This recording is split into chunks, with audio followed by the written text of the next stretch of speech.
Gustav Klimt. Just imagine, you're a painter. The royal court rewards you. The state gives you a medal.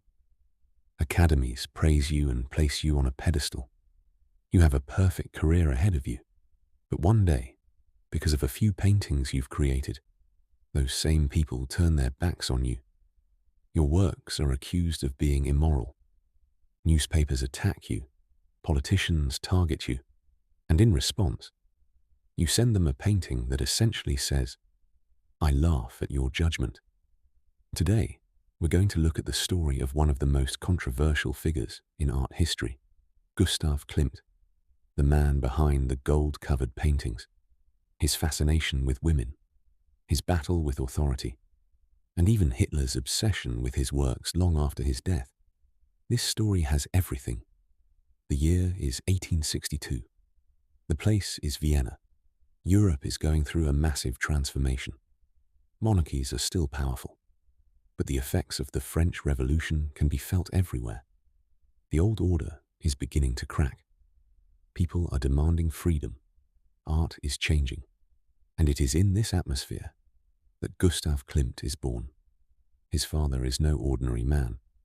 He is a gold and silver engraver, a craftsman who decorates jewelry with intricate designs. The roots of Klimt's famous use of gold can actually be traced back to his childhood. His mother is interested in music. It is a family deeply connected to the arts. Yet no one could have imagined that Gustav would one day become one of the most famous painters in the world. Young Klimt is different from many artists. He doesn't study painting alone. He learns woodworking. He learns metalworking. He studies decorative arts. In other words, he is both an artist and a craftsman. Together with his brother Ernst and a close friend, he forms a small decorative arts company. They decorate theatres.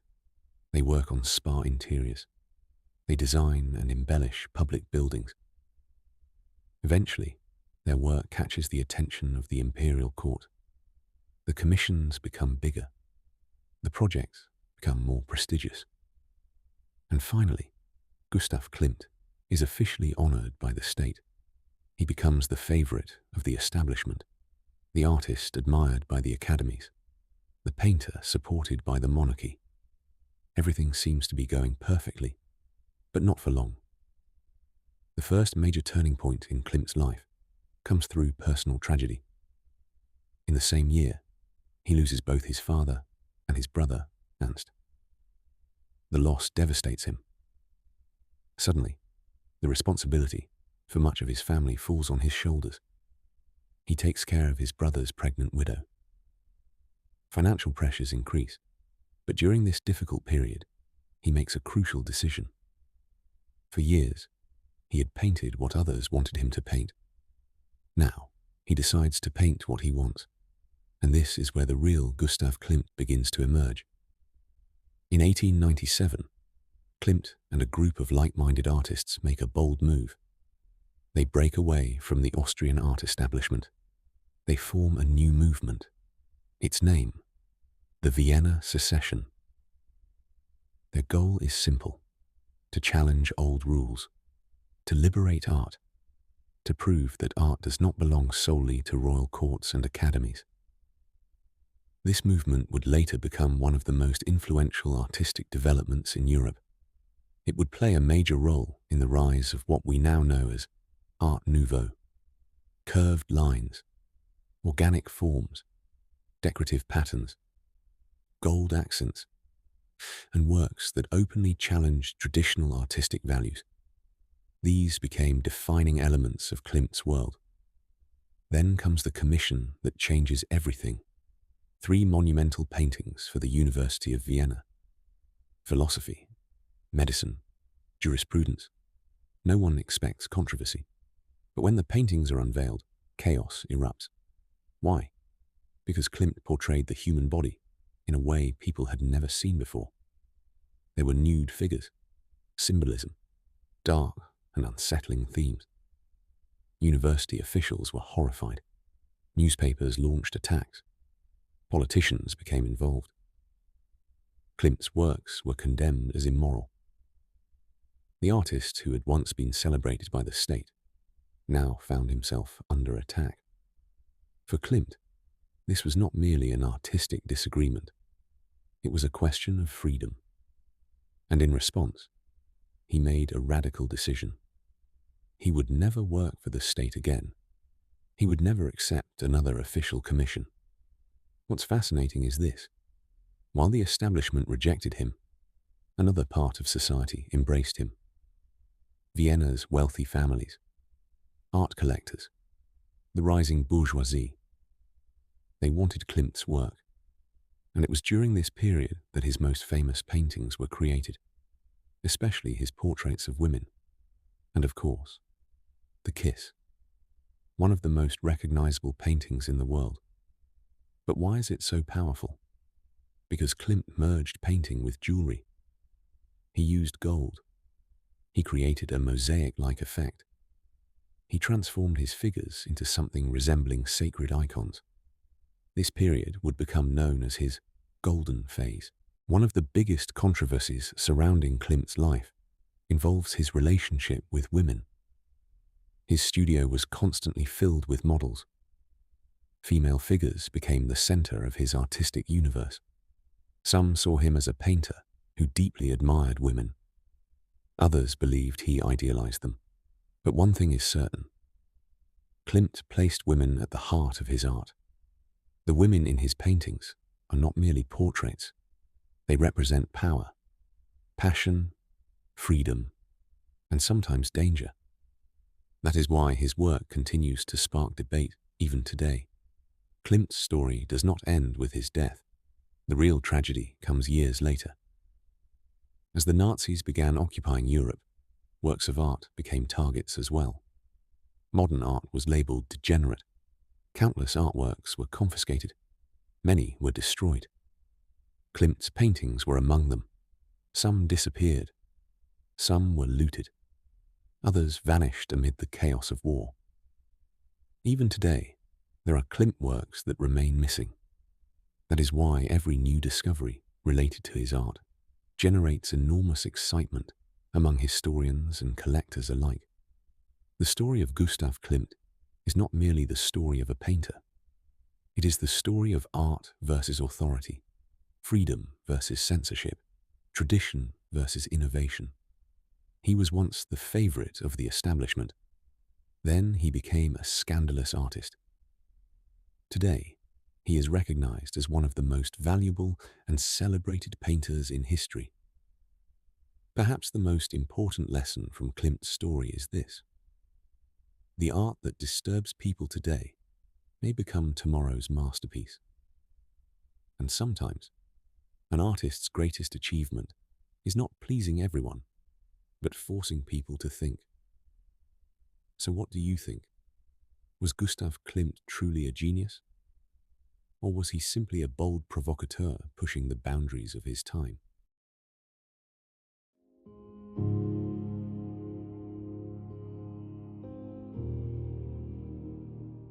Now, let's take a look at Gustav Klimt's most important paintings. The year is 1908. Klimt is at the height of his career. Before us stands one of the most famous paintings in the history of art, The Kiss. At first glance, it seems like a romantic scene. A man, a woman, a kiss. But if you look a little closer, strange details begin to emerge. There is a cliff beneath the woman's feet. The couple stands at the edge of a void, as if they are about to fall. The patterns on the man's robe are rigid and geometric. The designs on the woman's garment are soft and organic. Klimt isn't simply painting love here. He is portraying two different worlds, one male, one female. And what makes the painting even more fascinating is gold. Gold everywhere. As a child, Klimt grew up in his father's workshop. His father was a gold engraver. Years later, when he traveled to Italy, he encountered the magnificent Byzantine mosaics. And while he didn't stop painting that day, He decided to transform painting into something closer to jewelry. The kiss was the result of that decision. But this was only the beginning, because Klimt's relationship with women was far more complex. Judith, the dangerous woman. Before us stands a woman. Her eyes are half closed, her lips slightly parted. There is an expression of triumph on her face. This is not an ordinary portrait. This is Judith, a heroine from the Bible. But Klimt did not portray her as a traditional hero.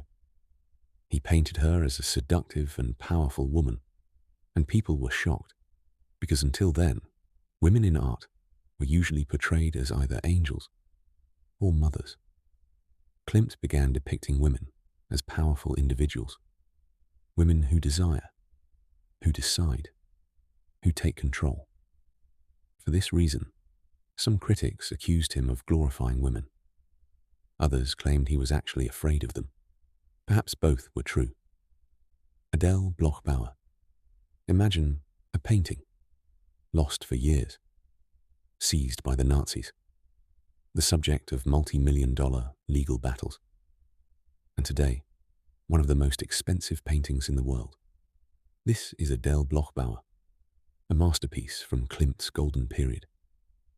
But this painting is more than a portrait. It is a symbol of an era. Because by now, Klimt was no longer working for the imperial court. A new social class had become his patron. Industrialists, bankers, collectors, the rising urban elite. Klimt was no longer painting for kings. He was painting for the new aristocracy of modern society. Philosophy. Now everything changes. This painting would turn Gustav Klimt's life upside down. The University of Vienna commissioned him to create 3 monumental works: philosophy, medicine, jurisprudence. 3 grand paintings. Everyone expected a celebration of academic ideals. But what Klimt delivered was something entirely different. Nude bodies, ambiguity, darkness, chaos. The professors were horrified. Newspapers attacked him. Politicians entered the debate. To Klimt, human life was complex and uncertain. To the academic establishment, these paintings were immoral. This was the moment Gustav Klimt began his battle against the system. Goldfish. The criticism intensified. The insults became louder. Klimt remained silent. Then he painted a work called Goldfish. The painting featured women with their backs turned toward the viewer. One of them glances back over her shoulder, a mocking smile on her face. Many art historians interpret this as Klimt's response to his critics, as if the painting were saying, "If you don't understand me, that's not my problem." From that point forward, Klimt never worked for the state again. Death and life. Life. Death. On one side, color. On the other, darkness. As Klimt grew older, his work began to change. His paintings were no longer concerned solely with beauty. The idea of death entered his art as well. A death and life is perhaps the clearest example. On one side stand the living. On the other stands death, and they face each other, as if reminding us of an inevitable ending. In 1918, Gustav Klimt died, but his story did not end there, because his art continued to live on. The Nazis stole some of his works. Others disappeared. Some were destroyed. Yet even today, people around the world stand before Klimt's paintings and ask the same question. Why was this man so different? Perhaps the answer lies in the kiss, perhaps in Judith, or perhaps in none of them. But one thing is certain. Klimt did more than paint pictures. He created an entire universe. And we are still wandering through it today.